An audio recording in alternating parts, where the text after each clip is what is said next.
Who's losing there? If I sat in my own energy of feeling that frustration and anger instead of just trying to block it out, you can choose to use discipline, practice detachment, and just let it go. The faster you can manage your emotions and brush things off, the faster you're going to be living your dream life.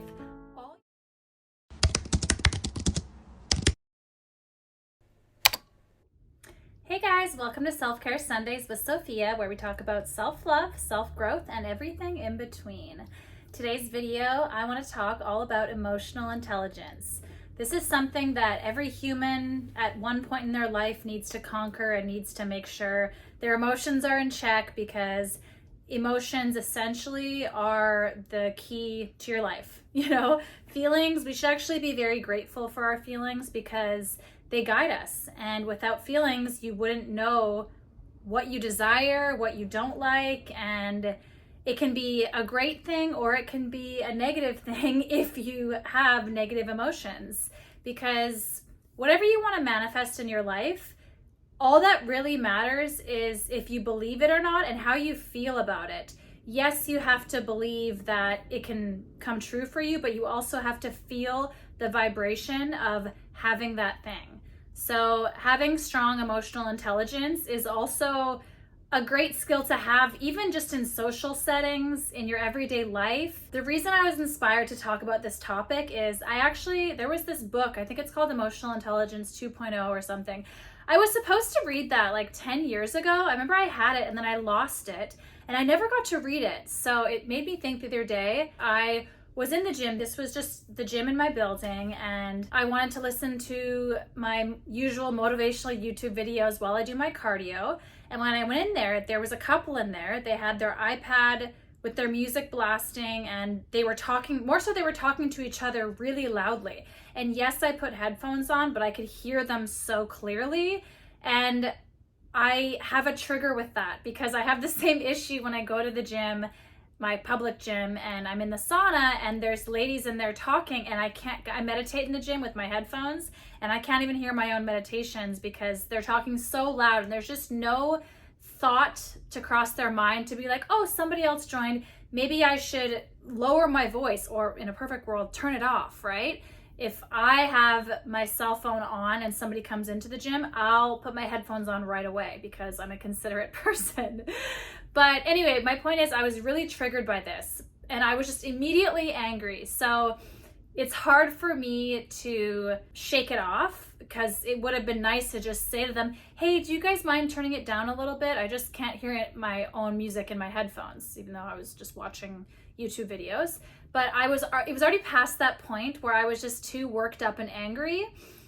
So the bottom line is I'm not going to ask them. So I had a choice. I could either sit there and be in the vibration of thinking of how irritating it is, and maybe even make like sighs out loud, like or like try and like express with just my energy that I was annoyed. But the bottom line is there's nothing I can do to change it in that moment if I'm not willing to ask them.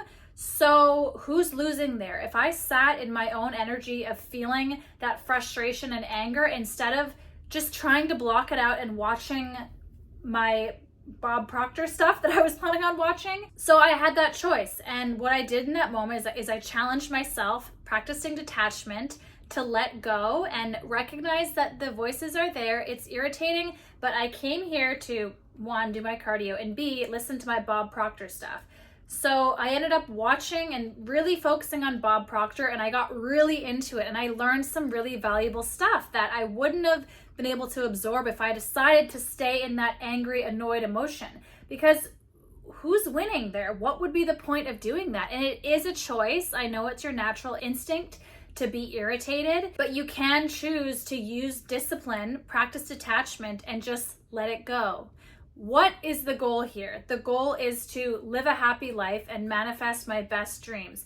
I've cut out drinking because I'm so focused on getting my mind right, and I'm eating only healthy foods. I'm not hanging out with people that drain me. I'm really just in the zone and wanting to live my best life possible. So having a very strong emotional intelligence is something that I have gotten re-motivated to look into and explore, and I've watched a few videos on it, and it's really an important tool when it comes to just dealing with people. The faster you can manage your emotions and brush things off that are irritating or negative, the faster you're going to be living your dream life.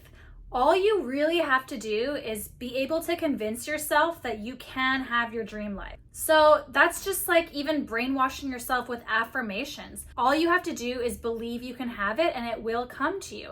For me, something that's really helped me is because I love this topic of manifestation, law of attraction. I love the idea that we kind of live in a simulation and our body's just like an avatar that we're controlling. I've really geeked into that. I don't just believe like we're some video game and we're up there controlling this. Like, it's kind of just a metaphor in a way. But the point is, I really truly believe in the science, quantum physics, changing your, subconscious mind versus conscious mind. Your subconscious doesn't know the difference between reality and thoughts. You could be thinking of yourself on a yacht in the south of France and your mind thinks it's a memory. So, and if you feel those emotions of being on that yacht, then you're more likely to attract that. So the exciting thing for me is there are certain things that I want to attract into my life. And I'll be honest, I know that I don't fully quite yet believe that I can have it, but I do believe in the power of manifestation. I do believe that it's possible for me to get to that point of believing it'll happen for me. So that's why I'm just like, you know what? It's game time. I'm cutting out alcohol right for now because right now it takes me off track for a few days and I don't have time for that. I want to just have complete tunnel vision to get my dream life, and you can do that too. If you really just look at your life and see, okay, what things bring my vibration down, what things bring my vibration up. I've been reading a ton of books lately, which makes me feel so grounded and balanced, and I'm learning such valuable stuff. And it's just so exciting to know that I can have my dream life. And I know that I just have to believe that it's possible for me in order for it to come. And for certain things, yeah, it is hard to really truly believe, okay, can I really get that? Maybe I'm still working on that, but the point is, I know that this stuff works. If you also believe and have seen the power of manifestation, you can get there too. And maybe in the past, you haven't really been able to manifest things. Maybe you had a vision board and nothing really came true. That's okay. That's probably because you had an underlying self-doubt that it couldn't really happen for you. So all we have to do is just stick to our affirmations and constantly visualizing that perfect dream life for ourselves. Our only job literally is just to believe that we can have this. We are programmed as a kid to listen to the outside worlds to gather our information, but all of the world's greatest leaders have known that all of the knowledge and everything actually comes from within. So they just listen to their inside and they can get there by meditation. So being able to really sit there in silence and be still in the moment, having all of these chattering monkeys and thinking of all these random thoughts, you're not going to really get the true wisdom that your mind has access to. So being able to slow down your mind and meditate and be in the present moment, all of the answers will come with you from within. You are literally a portal to source life. So getting to a place where you can quiet your mind down and listen to it. We have our conscious mind, which is our intellectual mind, and we have our five senses, which are stimulated by that. We can see, we can touch, we can hear, we can smell, we can feel. I think I got all the senses. But yeah, basically that's stuff that's stimulated by the outside world. Now, we also have our subconscious mind, which is kind of like our emotional mind. And things like perception, your will, your imagination, your memory, your intuition, those are things that come from your emotional mind. And that's just by quieting your mind and being able to tap into your subconscious mind, where your program is essentially like your computer program. That's where it's set, in your subconscious mind. So if you don't like the way your life is going, all you have to do is rewire your subconscious. It's like rebooting your system, restarting your computer. If things are all scattered and it's not working, remember when we were younger, or maybe this is my generation, but you would Control Alt Delete refresh, or like restart, reboot your computer to get a fresh start, or refresh the page when a web page isn't working. That's what we're doing when we're meditating and we're quieting our minds, because if there's too much stimulus, we can't hear the inner wisdom. Working on your emotional intelligence is much easier when you are calm and you are still, because you're going to be able to recognize, okay, this thing that is irritating, is that really worth my time? Or, maybe I'm in a bad mood today. Maybe I shouldn't go call my friend and dump all my crap on them, because they're probably not going to want to be my friend if I'm constantly calling them and just spewing a bunch of irrelevant negative energy on them. Yes, friends, we can be there for each other once in a while, but if you're just in a bad mood for no reason and you know that you're a little bit irritable and bitchy, definitely don't call somebody that is in your life by choice. Maybe you can call your mom or your dad if you want to dump on them. But generally, friends, it's nobody's job to fix your mood. You need to have strong emotional intelligence enough to know that your mood is your responsibility. So if you're in a bad mood, treat your body like the Sims game, like an avatar.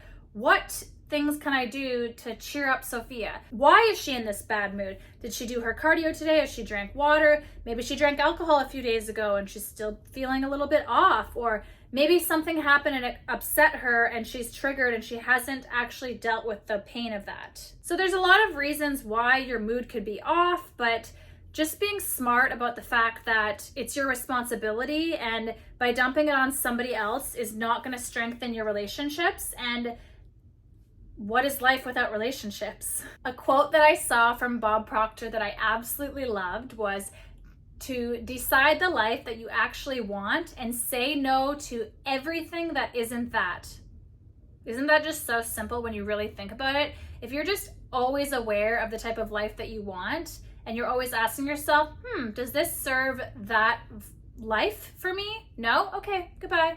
Another trait of emotional intelligence is having the ability to understand other people's emotions around you and being able to act accordingly. So if somebody is being passive aggressive or negative for simply no reason at all, it's best to just not really give them their energy, because you can tell that that person is being run by their emotions right now. They're not really thinking rationally. So for example, if it was me and I had very strong emotional intelligence and somebody was calling me and asking an overwhelming question, I would recognize that I'm not really in the mood to discuss this right now. I would say, let me think about that and get back to you. And I would hang up the phone. I wouldn't immediately react or spew out whatever I'm emotionally charged to do, because yes, it's human nature to react, but having a good, strong emotional intelligence is sitting with it, letting it marinate, and talking about it later. A lot of people that are in romantic relationships, this tends to be the reason why people fight so often. They don't even remember what the fight is actually about, because they don't have they get too triggered to actually sit and be like, let's both cool off and talk about this in a couple hours. They both just want to fight each other because they spend so much time with each other and there's so many triggers that they've built up and not really resolved. So the best thing to do is always to just take a breather, relax, get your mind quiet again, and then the answers will come to you. Because when your body is charged with emotions, you're not thinking clearly and you can't make rational decisions. It's kind of like going to the grocery store when you're hungry. They say never go grocery shopping when you're hungry, because you're just going to buy the most random things that maybe they're not even good for you, or they're not what you planned on buying because you're just so hungry. When you're emotionally charged, you shouldn't talk about really anything that's of super importance. Never sign any business deals. Never talk about anything that's a life-changing matter if you have a strong emotional reaction to it. It's always good to sleep on it, calm down, and really make a clear decision. So again, the reason why I was so inspired to look into this topic of emotional intelligence is because I've created this pattern for myself to have that strong reaction each time I'm either in the gym or in the sauna. I have headphones on. I'm trying to listen to soothing, relaxing content, and people are on the outside super loud and they don't have any remorse. They just don't care. They'll just talk and ruin my day. that really made me challenge, okay, is this really worth my time? Am I going to improve my life by sitting here getting irritated by that? No, and you can miss out on so many good moments in life, and you're not really present in the moment if you're sitting there being irritated about this thing. I wish I had some other better examples, but for some reason that just seems to be a reoccurring theme in my life. And it's a great way for me to practice detachment and practicing having good emotional intelligence, being aware and talking myself out of this mood, because it's something that you can't change. So feeling a certain way about it is kind of useless. Obviously in life, when something really upsetting happens, you need time to grieve and to heal and deal with it. I'm not saying you just need to like shove down your emotions and not really feel them. Yes, if you having strong emotional intelligence doesn't mean cutting out the feelings and shoving them down without actually feeling them. It's just about having a mature way to handle it and knowing how to deal with it and what's appropriate. Anyway, I'm gonna wrap up this video. I hope you enjoyed today's topic. I'm Sophia Pearson. You can find me on all my social medias at Sophia Pearson. We'll see you guys next week on Self-Care Sundays with Sophia. Bye.